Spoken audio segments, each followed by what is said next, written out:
বিশ্বনবীর মাধ্যমে আজ থেকে 1450 বছর আগে বলেছে তোমরা জাহিলিয়াতের নারীদের মতো চলাফেরা করিও না, কিন্তু দুঃখজনক হলো সত্য আমরা আজকে জাহিলিয়াতের যুগের নারীদেরকে ছাড়িয়ে গেছি।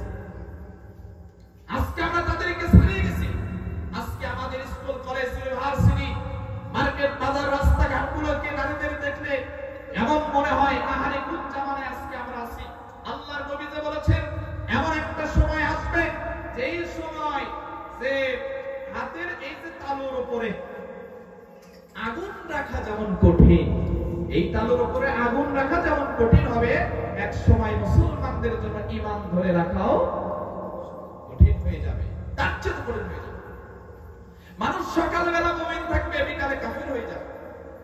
রাত্রে ঘুমাতে যাবে মুমিন অবস্থায়, উঠবে কাফের অবস্থায়। এই হাদিসগুলোর যদি ব্যাখ্যা করা যায়, বাস্তবতার নিরিখে দেখা যায় একেবারে 100% মিলে যায়। আজকে আমরা যখন ঘুমাতে যাই, আজকে দেখেন তো কয়জন মানুষ আমরা ঘুমাতে যাওয়ার আগে ঘুমের দোয়াটা করে ঘুমাই, একটু খেয়াল করেন। আমি যদি আজকে এখানে ধরি আপনাদের যে কয়জন আছে শতকরা মনে করেন 5 জন মানুষ ঘুমানোর দোয়াটা বলতে পারবে না, কেন পারবে না?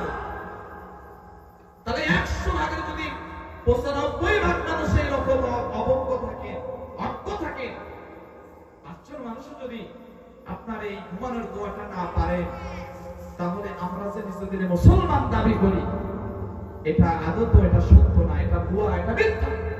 এই মুসলমানিত্ব দিয়ে হাসরের মাঠে মাপ পাওয়া যাবে না। ঘুম থেকে উঠে একটা দোয়া আছে, আল্লাহ চাইলে আপনাকে মরণ দিয়ে দিত, দেয় নাই। এটা আল্লাহর একটা শুকর আদায় করা একটা দোয়া আছে। ঘুম থেকে ওঠার পরে দোয়াটা পড়তে হয়। দেখেন তো শতকরা কয়জন মানুষ এই দোয়াটা পারে না। শেখানোর চেষ্টা আমরা করি না।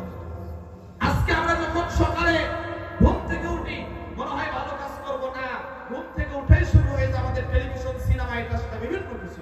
আমরা ঘুমাতে যাওয়ার আগে রিমোটটা হাতে নিয়ে, রিমোট হাতে আছে, ঘুমায় পড়ছি। কথা বলে ঠিক? এইগুলো হচ্ছে আজকে আমাদের আচরণ। অথচ ইসলাম আমাদের কত সুন্দর জীবন ব্যবস্থা দিয়েছে। ইসলাম আমাদের সব জায়গায় আমাদের সাথে ইনসাফ করেছে। আমাদের ভিতরে, এই মা বোনদের ভিতরে, নারীদের ভিতরে এক শ্রেণীর কিছু নারী রয়েছে, তারা কি বলছে? ইসলাম তাদেরকে স্বাধীনতা দেয় নাই, ঘরের ভিতরে আবদ্ধ করেছে।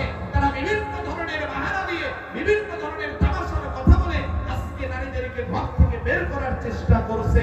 তারা বলছে ইসলাম নারীদেরকে ঘরের ভিতরে তালা মেরে রাখছে, অথচ ইসলাম নারীদের ঘরের ভিতরে তালাবদ্ধ করে রাখে নাই। তারা আজকে নারীদের স্বাধীনতার নামে বিভিন্ন দাবি দিয়ে তারা নারীদের আজকে এই পতিতালয়ের মতো তারা যে যেখানে যেটা করবে এটার সার্টিফিকেট চাচ্ছে। তারা চাচ্ছে এই যে রাজবাড়ির দৌলতি আছে, পতিতালয় রয়েছে, এটা যদি শুধু ওখানে না থাকে সারা বাংলাদেশের মহিলারাই যাতে এইরকম হয়। কারণ কি? তারা বলতেছে নারীরা যেটা করুক এটা কোনো অপরাধ না। বলেন নাউজুবিল্লাহ। তারা বলতেছে নারীরা যে কোনো ধরনের অপরাধ করুক এটা অপরাধ না, তাদেরকে আইনের আওতায় নিয়ে আসা যাবে না। আচ্ছা বলেন তো, একটা নারী যে কোনো ধরনের বড় ধরনের অপরাধ করার পরেও যদি তাকে আইনের আওতায় নিয়ে আসা না যায়, তাহলে সে কি বলেন তো ভালো হবে? কখনোই ভালো হবে না। তার দ্বারা সমাজ ভালো হবে না, রাষ্ট্র ভালো হবে না, তার দ্বারা সমাজ নষ্ট হয়ে যাবে।